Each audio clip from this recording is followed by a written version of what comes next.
Hello, I'm Dr. Paul Mead. I'm an orthopedic surgeon specializing in hip and knee replacement. So hip pain is a very common thing I see. I like to start with easy, minimally invasive things that we can do to help minimize the pain. If those treatments no longer work, I like to have a very frank and open discussion about surgery.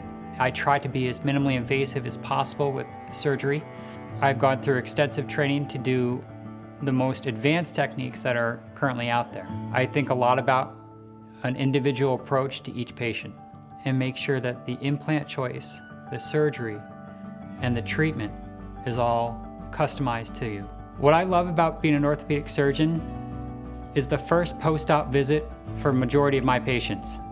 That time when they come back and they say it was all worth it, or that time that they come back and they say, I can now play with my grandchildren again, I can garden, I can do the things I was never able to do before the surgery. If you have hip or knee arthritis, I look forward to taking care of you.